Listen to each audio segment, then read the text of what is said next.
దేవునికి మహిమ కలుగును గాక. హల్లెలూయా, హల్లెలూయా. అందరికీ నా హృదయపూర్వక వందనాలు. మరి గతించిన వారం నుంచి ఈ వారం వరకు దేవుడు తన సజీవమైన రెక్కల కింద మనల్ని కాచి కాపాడిన విధానాన్ని బట్టి దేవాతి దేవుడికి స్తోత్రాలు తెలియజేద్దాం. హల్లెలూయా, హల్లెలూయా. ఈరోజు దేవుని యొక్క వాక్యం వింటున్న ప్రియ సహోదరి సహోదరులారా, ఆమోసు గ్రంథము 5వ అధ్యాయము 14వ వచనంలో చక్కటి మాట తెలియపరుస్తూ ఉంది.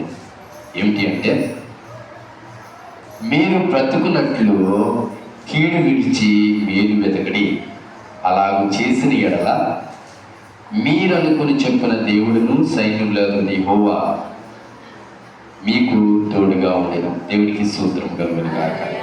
హల్లెలూయా, హల్లెలూయా. ఆ పైన ఒక మాట ఉంటుంది.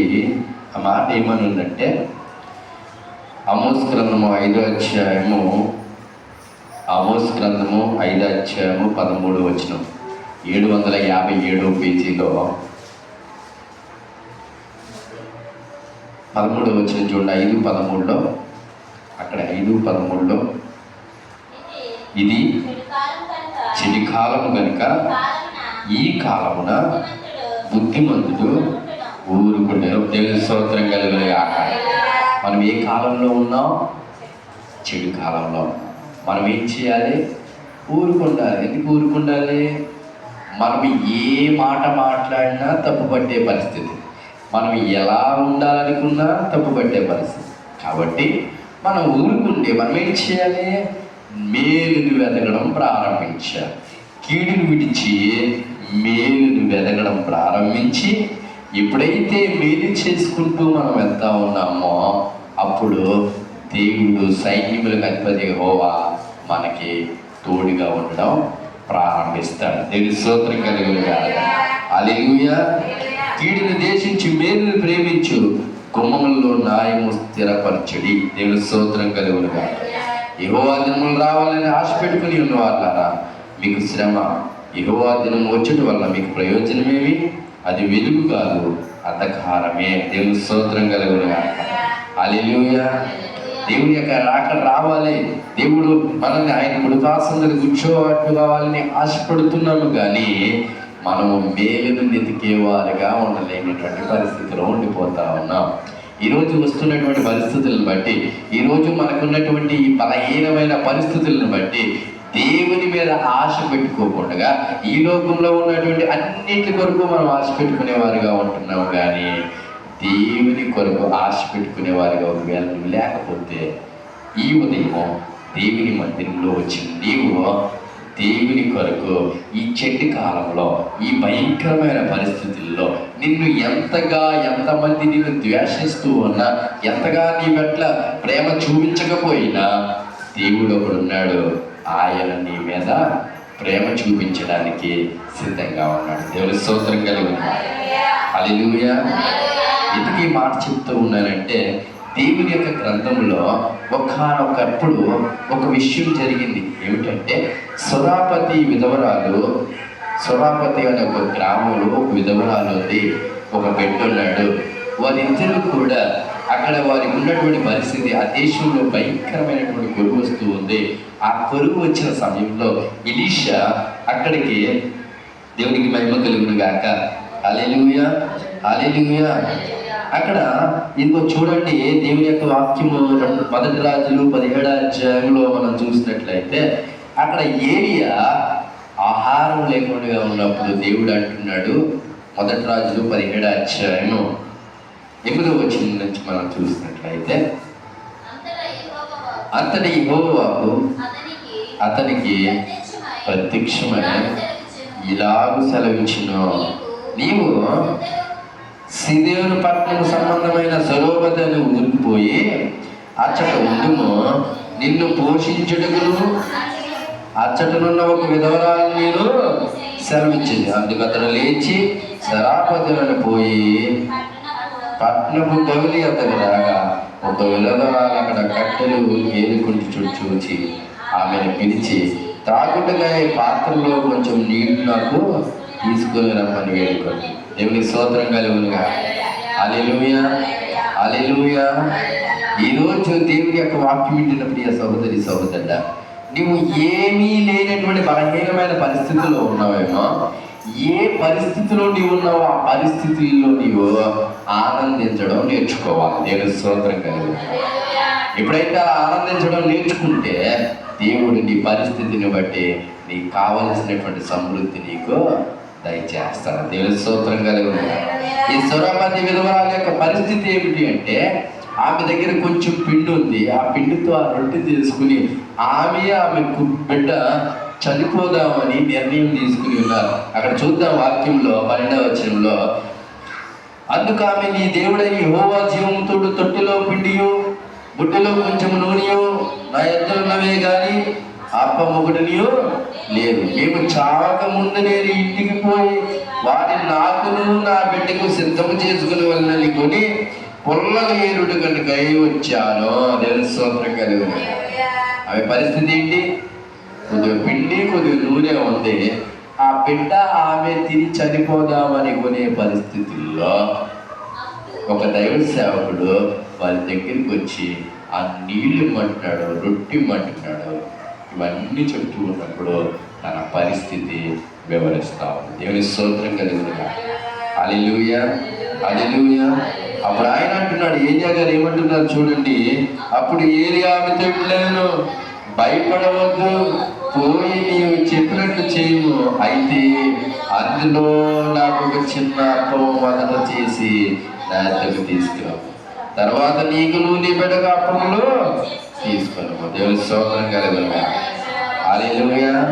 అక్కడ మొన్న పరిస్థితే బలహీనమైన పరిస్థితి అయినప్పుడు ఆ దైవజనుడు ఏమంటున్నాడు, ఏమన్నా పిండి కొద్ది నూనె ఇవ్వమంటే, మనమైతే సాధారణ ఏమంటాం, నా దగ్గర ఏ పిండి లేదు, తింటానికి ఏం లేదు, సమయంలో మళ్ళీ నీకెందుకు నేను ఇవ్వాలి, నాకున్నదేదో నేనే సమృద్ధిగా తింటాను అంటాం.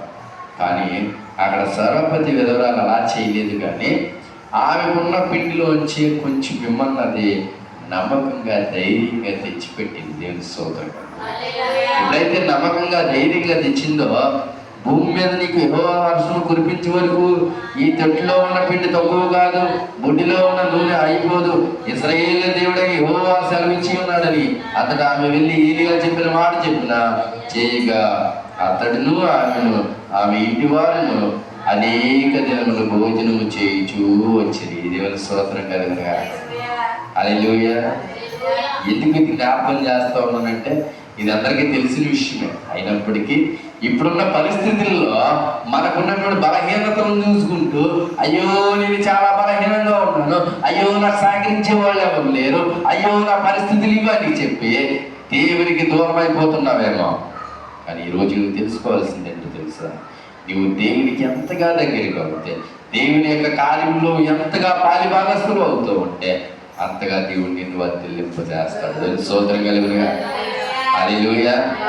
ఈ ఆదివారం ఆరాధన ఈ రీతిగా వాక్యం చెప్తూ దేవుని కొరకు నిలబడినప్పుడు, నా పరిస్థితులు బలహీనమైన పరిస్థితులే, నా పరిస్థితులు బిడ్డలు పోషించుకోలేని పరిస్థితుల్లోనే ఉన్నా, కానీ దేవుడు ఆయన కొరకు నేను నిలబడినప్పుడు దేవుడు నాకు ఏం చేస్తాడు? మేలు చేస్తాడు. ఎందుకు చేస్తాడు మేలు? దేవుని యొక్క వాక్యం సెలవిస్తూ ఉంది, ఏ సమయంలో నువ్వు బలహీనుడు అవుతున్నావో అదే సమయంలో దేవుడు నిన్ను బలవంతుడిగా చేయడానికి సిద్ధంగా ఉంది. ఆ విధవరాలు ఉన్నటువంటి బలహీనమైన పరిస్థితుల్లో, ఆ విధవరాలు ఉన్నటువంటి బలహీనమైన పరిస్థితుల్లో ఏలియాకి ఆహారం పెట్టడానికి ముందుకు వచ్చింది. ఆమె కొంచెంలో ఆలోచించకపోతే, ఆ కొంచెంలో ఉన్న దాంట్లోనే దేవునికి ఇవ్వడం ప్రారంభిస్తే, ఆమె వర్షం కురిసి ఆ కరువు దినములు వెళ్ళేంత వరకు కూడా ఆమె చక్కగా ఆమె ఆ ఇంటి వారు కూడా సంతోషంగా తిన్నట్లుగా దేవుని వాక్యం. కాబట్టి ఈరోజు ఈ భయంకరమైన చెడ్డ దినముల్లోనే ఉన్నాం. కానీ ఈ చెడ్డ దినములలో కూడా మేలు కొరకు నువ్వు వెతకడం ప్రారంభిస్తే సైనికులకు అధిపతి యెహోవా నీకు తోడుగా ఉంటాడని దేవుని స్తోత్రం కలుగునుగా. హల్లెలూయా.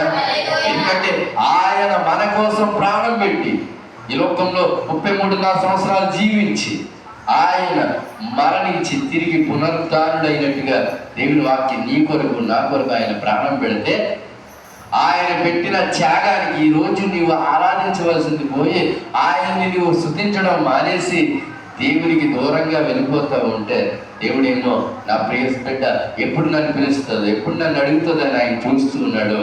మనమేమో నా పరిస్థితులు భేదంగా ఉన్నాయి, నేను దేవుని మందిరంలో కూర్చోలేను అని చెప్పి దేవుని మందిరంలో మానేసే పరిస్థితుల్లోకి మనం వెళ్ళిపోతాం.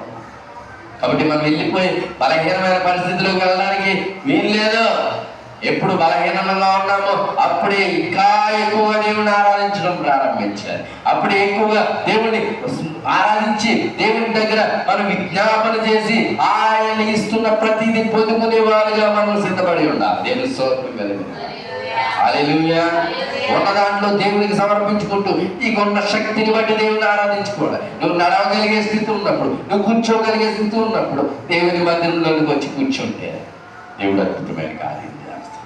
అయ్యో నా పరిస్థితి ఇంతే, నేను లేవలేననే స్థితిలో నువ్వు ఇంటికాడే కూర్చుని ఉండిపోతే దేవుడు చేయాలనుకున్నటువంటి బలి, దేవుడు ఇవ్వాలనుకున్నటువంటి బలము, దేవుడు ఇవ్వాలనుకున్నటువంటి శక్తి పొందుకోవాలి. నీకున్న దాంట్లో, నీకున్న శక్తిలో దేవుడిని ఆరాధించడానికి మనం ప్రయత్నించాలి. నీకు ఇవ్వబడిన సమయంలో దేవుడి కొరకు నువ్వు సమయాన్ని కేటాయించేవాడిగా ఉండాలి. ఈరోజు చాలా మంది దేవునికి సమయాన్ని ప్రారంభించి దేవుని కొరకు నిలబడవలసినటువంటి మనము దేవునికి దూరంగా వెళ్ళిపోతున్నటువంటి పరిస్థితిలో, అందుకే దేవుని యొక్క ఆశీర్వాదం చూడలేకపోతున్నాం. ఆయన ఆశీర్వదించడానికి సిద్ధంగా ఉన్నాడు, ఆయన కృప చూపించడానికి సిద్ధంగానే ఉన్నాడు. మనమే ఆ కృపని గుర్తెరగనటువంటి వారిగా ఉండిపోతున్నాం. ఆయన శక్తి ఏంటో మర్చిపోతున్నాం, ఆయన యొక్క సామర్థ్యం ఏంటో మర్చిపోతున్నాం.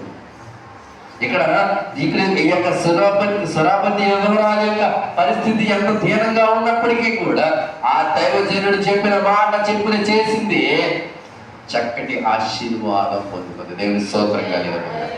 హల్లెలూయా, హల్లెలూయా. ఆమెకి ఏమీ లేకపోయినప్పటికీ దేవుణ్ణి ఆరాధించి, అన్నీ ఉండి కూడా దేవుణ్ణి ఆరాధించవచ్చు.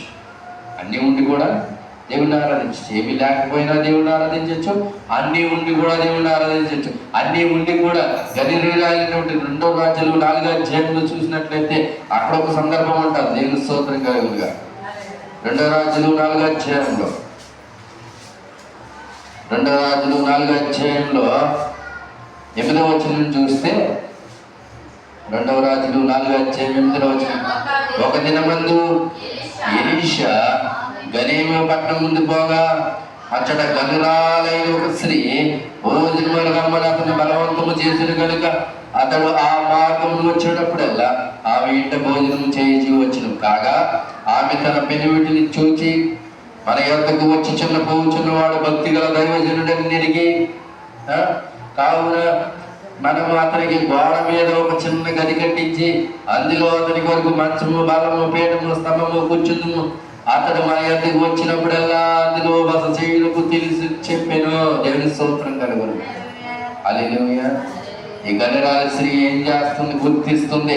దైవ సేవకుని గుర్తించే విధానం మనలోకి రావాలి. దేవుని సేవ చేస్తున్నాడు, దేవుని కొరకు నిలబడుతున్నాడు, అటువంటి సేవకుని మనం ఇంటికి పిలుచుకొచ్చి మనం ప్రార్థన చేయించుకుని మనము అతనికి ఇవ్వాల్సిన ఆతిథ్యం మనం ఇద్దాము, అప్పుడు దేవుడు నన్ను ఆశీర్వదిస్తాడనే ఆలోచన మన జీవితంలో. నీకున్న దాంట్లోనే దేవుని యొక్క సేవకుని సన్మానించడంలో కూడా నువ్వు ప్రధాన బాధ్యత ఇవ్వాలి. దేవుని సేవకుడే నీ దగ్గరికి రావాలని ఆశపడుతున్నావే కానీ సేవకుని దగ్గరికి నువ్వు వెళ్దామని ఆశపడుతుంది. సేవకుడి దగ్గరికి వస్తాడు, వచ్చే సమయం ఉంటుంది, వచ్చినప్పుడు నువ్వు ఆతిథ్యమే. కానీ ఉత్తప్పుడు కూడా దేవుని సేవకుడికి నువ్వు ఇవ్వాల్సిన ప్రధాన బాధ్యత. నీకు అనారోగ్యంగా ఉందని సేవకుడికి సాధారణంగా ఎలా తెలుస్తుంది? నువ్వు చెప్పాలి కదా, అయ్యో నాకు అనారోగ్యంగా ఉందయ్యా వచ్చి ప్రార్థన చేయదని ఏదో ఒక రూపంలో పౌరన్నా పెట్టాలి కదా. పౌరు పెట్టకుండా దేవునికి సేవకుని మీద నిందించేవారుగా మనము దేవుని సేవకుని మీద నిందించడం కాదు. కానీ ఇక్కడ ఆ స్త్రీ గనురాలైన స్త్రీ ఏం చేస్తుందంట? కావున మనం అతని గోడ మీద ఒక చిన్న మన ఎద్దకు కూర్చున్నాడు భక్తి గల దైవజనుడిని నిరుద్ధులు. కావున మనం అతని గోడ మీద ఒక చిన్న గది కట్టించి అందులో అతని కొరకు మంచమును, బలపీఠమును, దీపస్తంభమును వేసేదము అని చెప్తుంది దేవుని స్తోత్రం కలుగును. అటువంటి భక్తి జీవితం అనుకుంటా. మన దగ్గర డబ్బు లేదేమో, మన దగ్గర ధనం లేదేమో, గది కట్టేంత స్తోమత లేదేమో, కనీసం సేవకుడిని గౌరవించే ఆలోచన మన జీవితంలో ఉంటాం. సేవకుడిని గౌరవించి దేవుని సేవ కష్టపడి చేస్తూ ఉన్నాడు, ఆ సేవకుడికి నేను సహకారంగా ఉండాలి, దేవుని పరిచయం చేస్తూ ఉండగా దేవుడు వారి కుటుంబాన్ని ఆశీర్వదించేలాగిన మనము అనేక మందిని ప్రోత్సహించి దేవుని మందిరంలో తీసుకొద్దామనే ఆలోచన మనలో ఉంటాం. దగ్గర ధనం ఉందా, డబ్బు ఉందా, దేవుని కొరకు ఖర్చు పెట్టి మంచిదే. కానీ ధనం లేనప్పుడు నీవు చేయగలిగినటువంటి పని, ఏ పని చేయగలరు? దేవుని సన్నిధిలోకి ఒక ఇద్దరు ముగ్గురు తీసుకురాగలరు, దేవుని మందిరంలో కూర్చోబెట్టగలరు. వారు ఆశీర్వాదానికి నీవు ఒక కారకుడుగా మార్చబడతారు. ఎప్పుడైతే దేవుని మందిరంలోకి వచ్చి వారు ఆశీర్వాదం పొందారనుకో, పలానా సువార్తముగా లేదా పలానా సుధాక వచ్చి ఆ యొక్క నన్ను తీసుకెళ్ళింది, వారు ఆశీర్వదించబడ్డారని సాక్ష్యం చెప్పినప్పుడు ఆ ఘనత ఎవరికి వస్తుంది? తీసుకొచ్చింది మీకు. దేవుని యొక్క ఆశీర్వాదం పొందడానికి, దేవుని మందిరంలో నడిపించబడడానికి మనము దేవుని యొక్క పనిలో పాలిభాగస్తులుగా ఉండడానికి ప్రయత్నం చేయాలి. దేవుని స్తోత్రంగా. పేదరికంలో ఉంటే దేవుని కొరకు నువ్వు శుద్ధార్పణలు చేస్తూ దేవునికి ఇష్టలుగా జీవించడానికి ప్రయత్నించే. నీకు అధికమైన ధనం ఉంటే దేవుని పనిలో పాలిభాగస్తులు దైవ సేవకునికి సహకారిగా నిలవదు. ఉన్నా లేకపోయినా నిత్యము ఆయన ఆరాధించే వారిగా మాత్రం మనం ఉండాలి. దేవుని స్తోత్రంగా. ఏమున్నా లేకపోయినా నీవు ఉంటే మాకు చాలు, నువ్వు లేకపోతే మాకు ఏమీ లేదని ఆయన కొరకు నిలబడేవారు. ఈరోజు లేని పరిస్థితుల్లో, బలహీనమైన పరిస్థితుల్లో, దేవునికి దూరమైపోతున్న పరిస్థితుల్లో, ఈరోజు మనం ఉన్నటువంటి భయంకరమైన దినాలే, కానీ భయంకరమైనటువంటి చెడు దినాల్లో కూడా మేలును వెతికి కీడిని విడిచిపెట్టేవారుగా ఉంటే దేవుడు మనల్ని వర్ధిల్లింప చేస్తాడు. దేవుని స్తోత్రం కలుగునుగా. హల్లెలూయా. నీవు ఆశీర్వదించబడాలని కోరుకుంటున్నావు, నీవు సమృద్ధిగా ఆశీర్వాదకరంగా నడిపించబడాలనుకుంటున్నావు, కానీ దేవునికి ఇవ్వాల్సినటువంటి బాధ్యత దేవునికి ఇవ్వట్లేదు.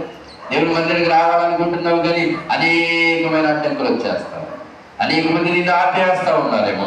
అనేక మంది దేవుని యొక్క మందిరంలోకి నువ్వు వెళ్తే ఏం ఆశీర్వాదం ఉంది, నువ్వేం మేలు పొందుకున్నావని ఎటకారమాడుతున్నారేమో. కానీ నువ్వు మనస్ఫూర్తిగా దేవుని కొరకు సమయం కేటాయించినప్పుడు, ఇంటికాడ ప్రారంభించబడిన నీ యొక్క ఆత్మీయ ప్రార్థనతో ప్రారంభించుకుని దేవుని మందిరంలోకి వచ్చేంత వరకు దేవునితో సహవాసం చేయడానికి, అయ్యా ఈరోజు నాతో మాట్లాడయ్యా, నువ్వు మాట్లాడితే నేను బ్రతుకుతానయ్యా, నా బ్రతుకు మారుతుంది, నా కుటుంబం మారుతుంది, నా కుటుంబంలో సమాధానం వస్తుందని నువ్వు నమ్మి దేవుని దగ్గర ప్రార్థన చేయడం ప్రారంభిస్తే ఆ ప్రార్థన ఆశీర్వాదం నిన్ను మందిరంలోకి నడిపిస్తాయి. నువ్వు మందిరంలో నడిపించబడిన తర్వాత దేవుడు నీతో మాట్లాడటం ప్రారంభిస్తాడు. ఎప్పుడు దేవుడైతే నీతో మాట్లాడటం ప్రారంభించాడో దేవుడు అనేకమైనటువంటి గొప్ప కార్యాలు చేయడం ప్రారంభిస్తాడు. నీ దగ్గర ఏమీ లేదని బాధపడద్దు. నువ్వు బలహీనమైపోయావని, నువ్వు లేకపోతే నీ ఆరోగ్యం క్షీణించిపోయిందని, నేనేమీ చేయలేని పరిస్థితిలో ఉన్నానని కృంగిపోవాల్సిన పరిస్థితి లేదు. నీకున్న దాంట్లో హృదయపూర్వకంగా దేవుడిని ఆరాధించడం ప్రారంభించు, దేవుని మందిరానికి సమయం కేటాయించడం ప్రారంభించు, దేవుని కొరకు జీవించడం ప్రారంభించు. నీ జీవితం ఆయన చేతిలో పెట్టు, ఆయన నిన్ను సువర్ణంగా మారుస్తాడు. నేను స్తోత్రకరంగా అద్భుతమైన కార్యం ఆయన చేయడానికి సిద్ధంగానే ఉన్నాడు, కానీ మనమే ఇంకా దేవునికి దూరంగా ఉంటున్నామేమో, ఇంకా దేవునితో సహవాసం చేయలేనటువంటి వారుగా ఉండిపోతున్నాము. దేవుడు అద్భుతాలు చేయడానికి సిద్ధంగా ఉన్నాడు. ఈ విధవరాలి యొక్క గలిలేనటువంటి స్త్రీ అవేమీ అడగలేదు. వీళ్ళు అనుకుంటున్నారంట ఎలీషాని, అక్కడ గెహాజీ అనుకుంటున్నారంట ఈమె ఎంతగా నాకు పరిచయం చేస్తుంది, ఈమె ఏదో ఆశించి చేస్తుందేమో అనుకుంటున్నారు. ఆమెను గెహాజీ ద్వారా ఎలీషాని గెహాజీని అడగమంటే గెహాజీ ఏమన్నాడు తెలుసా? అమ్మా నువ్వు ఎందుకు ఇంత పరిచయం చేస్తున్నావు అంటే, నేనేవి ఆశించి చేయట్లేదు, నిన్న సొంత జనుల దగ్గర ఉంటున్నాను, నా చుట్టూ నాకు మంచి బలం ఉంది, మంచి భర్త ఉన్నాడు, మంచి అన్నీ ఉన్నాయని క్షేమంగా నేనేది ఆశించలేదు, కేవలం దైవ సేవకులని నేను చేశాను. కానీ దైవ సేవకుడు ఏం జ్ఞాపకం చేసుకున్నాడో తెలుసా? ఎలీషా ఏం గుర్తుపెట్టాడో తెలుసా? ఆమెకు బిడ్డలు లేరన్న సంగతి గ్రహించాడు. దేవుని స్తోత్రం కదా. బిడ్డలు లేరన్న సంగతి గ్రహించి ఇక్కడ అంటాడు కదా, ఇగో 15వ అధ్యాయంలో చూస్తే, అందుకతడు ఆమెను పిలువనగా వాడు ఆమెను పిలిచి ఆమె వచ్చి ద్వారం ముందు నిలవగా, ఎలీషా మరుసటి ఏట ఈ ఋతువున నీ కౌగుట కుమారుడు నేనని ఆమెతో అన్నాను. ఆమె ఆ మాట విని, దైవజనుడైన నా ఏలినవాడా, అలాగ పలకవద్దు, నీ దాసుడైన నాతో అబద్ధం ఆడవద్దు, పిమ్మట ఆ స్త్రీ గర్భవతి వరుసటి ఏట ఎలీషా తనతో చెప్పిన కాలమున కుమారుని కనుక దేవుని స్తోత్రం కలుగుతుంది. హల్లెలూయా, హల్లెలూయా. ఆ ఆశీర్వాదం నీవు పొందుకోవాలంటే దేవుని మందిరంలోకి వస్తే దైవ సేవకులకి ఎక్కడ ఘనత జరుగుతుందో, లేకపోతే వారు ఎక్కడ బాగుపడిపోతారన్న ఆలోచన కాదు. నీవు వస్తే నీవు ఆశీర్వదించబడతావు. నేను దేవుని కొరకు మందిరంలోకి వస్తున్నానని చెప్పి నువ్వు వస్తే దేవుడు అద్భుతాలు చేయడం ప్రారంభిస్తాడు. ఇంకా దేవునికి దూరంగా ఉంటూ ఇంకా దేవుని మందిరంలోకి వెళ్తే వారు బాగుపడతారో వీరు బాగుపడతారని ఆలోచన కాదు. నేను బాగుపడతానని చెప్పి దేవుని మందిరంలో ఉంటాను. నా కొరకు నేను దేవుని మందిరంలో దేవుడిని ఆరాధిస్తే, దేవుడిని మయంపరిస్తే, దేవుడు నా ప్రతి ప్రార్థన విజ్ఞాపన ఆలకించి తగిన సమయంలో తగిన రీతిగా ప్రతిఫలమిస్తాడని నమ్మి దేవుని మందిరంలో దేవుని స్తోత్రం కలుగుగా. హల్లెలూయా. అటు రీతిగా ఎప్పుడైతే దేవుని మందిరంలోకి రావడం ప్రారంభిస్తానో నీకేది అవసరమో ఆయన గ్రహిస్తాడు. ఆయన గ్రహించి ఆయన్ని నీకు ప్రతిఫలం ఇస్తాడు. ఆయన నీకు ప్రతిఫలం ఇచ్చి నిజంగా అనేకమైన అద్భుతమైన కార్యాలు దేవుడు చేస్తూ ఉన్నాడు. ఈరోజు దృశ్యమైన వాటిని లక్ష్య పెట్టకుండా అదృశ్యమైన దేవుడి శక్తిని లక్ష్య పెడుతూ అనేక మేలులు పొందుకున్నటువంటి అనేకమైన ప్రజలు ఉన్నారు. కానీ నీ జీవితంలో ఇంకా ఆ ఆశీర్వాదం చూడలేకపోతున్నావంటే ఎక్కడో దేవునికి దూరంగా ఉంటున్నావేమో, ఎక్కడో దేవునికి దగ్గర అవడానికి ప్రయత్నం చేయట్లేదేమో, దేవుని మందిరంలో నడిపించబడడానికి ప్రయత్నం చేయట్లేదు. ఈ ఆదివారం ఆరాధనలో మనం గ్రహించగలిగింది ఏంటంటే దేవుని తట్టు మనము తిరిగితే దేవుడు మనకు కావలసినవన్నీ కూడా సకాలంలో ఆయన అనుగ్రహించడానికి సిద్ధంగా. ఫిలిప్పీయులకు రాసిన పత్రికలో 4వ అధ్యాయంలో ఆయన చక్కగా మాట్లాడాడు. ఆ సంఘము ధారాళముగా అధిక ధనాన్ని తెచ్చి పెడుతూ ఉంటే ఆ సంఘాన్ని ఉద్దేశించి ఆయన మాట్లాడుతూ ఉంటాడు. ఫిలిప్పీ పత్రిక 4వ అధ్యాయంలో ఆయన మాట్లాడుతూ ఉంటాడు.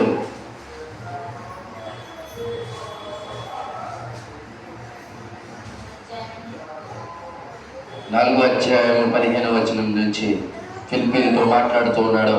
ఫిలిప్పీలారా, సువార్తను నేను బోధింపనారంభించి మసిదోనియా నుండి వచ్చినప్పుడు ఇచ్చు విషయంలోనూ పుచ్చుకునే విషయంలోనూ మీరు తప్ప మరి ఏ సంఘము వారు నాతో పాలేవారు కాలేదని మీకు తెలియదు. ఎలాగనగా దశలోని కూడా మీరు మాట మాటికి నా అవసరం తీర్చడం సహాయం చేసింది. నేను ఇవన్నీ ఉపేక్షించి ఇలాగ చెప్పట్లేదు, కానీ మీరు లెక్కకు విస్తార ఫలము రావాలని అపేక్షించి చెప్పుతున్నారు. నాకు సమస్తము సమృద్ధిగా కలిగి ఉన్నది. మీరు పంపిన వస్తువులు జాగ్రత్తలు పుచ్చుకొని ఏమీ తక్కువ లేకున్నాను. అవి మనోహరమైన సువాసనను దేవునికి ప్రీతికరము ఇష్టమైనవి ఉన్నాయి. కాగా దేవుడు తన ఐశ్వర్యము చెప్పిన క్రీస్తు యేసునందు మహిమలో మీ ప్రతి అవసరతలను తీర్చును. దేవుని స్తోత్రం కలుగునుగాక. హల్లెలూయా, హల్లెలూయా. ఇక్కడ ధనము సమృద్ధిగా ఉన్నప్పటికీ కూడా వారు ధారాళంగా తెస్తూ ఉన్నారు. తెచ్చిన దాన్ని బట్టి వారు ఏమవ్వాలి? నూరంతగా ఫలించాలని ఆశపడుతూ మీరు ఏదైతే దేవుని కొరకు మీరు ఇస్తా ఉన్నారో మీ ఆ దాన్ని బట్టి క్రీస్తునందు మహిమ ప్రతి అవసరతలను మన ప్రతి అవసరతలను దేవునికి సమయాన్ని కేటాయించావా? దేవుని మందిరంలోకి వచ్చావా? దేవుని మందిరంలో సమయాన్ని 1 గంట నడిపావా? 2 గంటలు ఉన్నావా? ఆ దాన్ని బట్టి దేవుడు నీకు అత్యధికమైన సమాధానం నీ కుటుంబాన్ని ఇస్తాడు. నీ కుటుంబంలో సమాధానం ఇస్తాడు. నీ కుటుంబంలో కావలసిన అవసరతలన్నీ తీరుస్తాడు. కానీ దేవునికి సమయం ఇవ్వకుండా దేవునికి సమయం ఇస్తున్నానని చెప్తున్నావే కానీ దేవుని కొరకు నిలబడకుండా నీ ఇష్టానుసారమైన ఆలోచనలు ఆలోచించి ఏదో ఎంత వెళ్దాంలే వచ్చే వద్దాంలే అని దేవుని మందిరంలోకి రావడం. దేవుని మందిరంలో ఖచ్చితంగా నీ సమయాన్ని నీవు దేవుని మందిరంలోకి వచ్చి దేవుని కొరకు నిలబడేవారిగా ఉంటే దేవుడు ఆశీర్వదించుకుంటాడు. దేవుడి స్తోత్రం కలుగునుగా. దేవుడికి అసాధ్యమైనది ఏం లేదు. దేవుడికి సమస్తము సాధ్యమే. నీకు సమయం ఉంటే సమయాన్ని దేవుడికి, నీకు ధనం ఉంటే ధనాన్ని దేవుడికి, నీకు ఏమీ లేకపోతే దేవుడికి కృతజ్ఞతాస్తుతులు చెల్లిస్తూ అయ్యా నీవు ఇంతవరకు నాకు ప్రాణం ఇచ్చేవయ్యా, నీకు స్తోత్రాలయ్యా, ఈ ప్రాణాన్ని బట్టి నేను స్తుతిస్తున్నానయ్యా, నాకు ఇంకా కావలసినవన్నీ సమకూర్చి జరిగించయ్యా అంటే అప్పుడు ఆయన క్రీస్తు యేసునందు మహిమలో ప్రతి అవసరతను నీకు తీర్చడానికి ఆయన సిద్ధంగా. కనుక ఈరోజు దేవుని వాక్యం వింటున్న ప్రియ సహోదరి సహోదరుల, మనం ఉన్నటువంటి దినాలు భయంకరమైన చెడుతనాలే కావచ్చు, మనం ఉన్న పరిస్థితులు భయంకరమైన పరిస్థితులే కావచ్చు, మన చుట్టూ ఉన్న కుటుంబీకులు ఎవరూ మనకు సహకారిగా నిలబడలేకపోవచ్చు, మనల్ని ఎలా ద్వేషిద్దామో, ఎలా నిందిద్దామో చూస్తున్న వారే కావచ్చు. మనము దేవుని తట్టు తిరిగితే దేవుడు మన ప్రతి అవసరం తీర్చి మనకు కావలసినటువంటి మేలు చేయడానికి సిద్ధంగా ఉన్నాడు. మరి పొందుకోవడానికి నువ్వు నేను సిద్ధంగా ఉన్నామా? ఎంతవరకు సిద్ధంగా ఉన్నాం? అయ్యో పెదాలతో చెప్తున్నామే కానీ హృదయపూర్వకంగా దేవుడిని ఆరాధించే వారికి ఉండట్లేదే. అయ్యో వాళ్ళ దగ్గర ఘనత పొందాం, ఇక్కడ ఘనత పొందాం అని పరుగులు పెడుతున్నారే కానీ దేవుని యొక్క వాక్యాన్ని విని మనం హృదయాలను సరి చేసుకుందాం, దేవుని కొరకు నిలబడదామనే ఆలోచన లేకపోతే ఈరోజే దేవుని కొరకు నేను నిలబడతానయ్యా. అయ్యో ఇంతవరకు నేను ఎవరెవరినో వచ్చి ఆలోచించుకుని నీ దగ్గరికి రావడం మానేశానయ్యా. నాకు వస్తున్నటువంటి కష్టాన్ని బట్టి అయ్యో వాళ్ళు నన్ను పలకరించలేదు, వీళ్ళు నన్ను పలకరించలేదు అనుకున్నానే కానీ నీ దగ్గరికి నేను వస్తే నువ్వు నాకు మేలు చేస్తావు అన్న విషయం మర్చిపోయానయ్యా. ఇప్పటి నుంచి అయినా నీ దగ్గరికి రావడం ప్రారంభిస్తానయ్యా. నీ మందిరంలో గోచాడటం ప్రారంభిస్తానయ్యా. నా దగ్గర ధనం లేకపోవచ్చయ్యా, నా దగ్గర ఐశ్వర్యం మంచి ఉన్నతమైన స్థితి లేకపోవచ్చయ్యా. నువ్వు ఇచ్చిన ప్రాణాలను బట్టి నేను శక్తిగా నేను ఆరాధిస్తానయ్యా, నేను మహిమపరుస్తానయ్యా. నేను చేసినటువంటి ఆరాధన బట్టి, నేను చేస్తున్నటువంటి పనిని బట్టి నా కుటుంబాన్ని ఆశీర్వదించు, నా బిడ్డలను ఆశీర్వదించు, నా బిడ్డలను ఆశీర్వదించయ్యా. నాకు కావాల్సినవన్నీ సమకూర్చి జరిగించయ్యాని ఆయన్ని వేడుకోవడం ప్రారంభిస్తే ఆయన్ని ప్రతి అవసరతను తీర్చి ఆయన క్రీస్తు మహిమైశ్వర్యంలో నిన్ను ప్రతి అవసరం తీర్చి ఆయన నీకు యుగయుగంలో తోడుగా నీకు మహిమకరంగా ఆయన నిలబడటానికి ఆయన సిద్ధంగా ఉన్నాడు. దేవుని స్తోత్రం కలిగినగా. హల్లెలూయా, హల్లెలూయా. కాబట్టి ప్రియ సహోదరి సహోదరులారా, ఏమీ లేని సోనాపతి విధవరాలు దేవుని కొరకు నిలబడింది, సేవకుడు చేయమన్న పని చేసింది.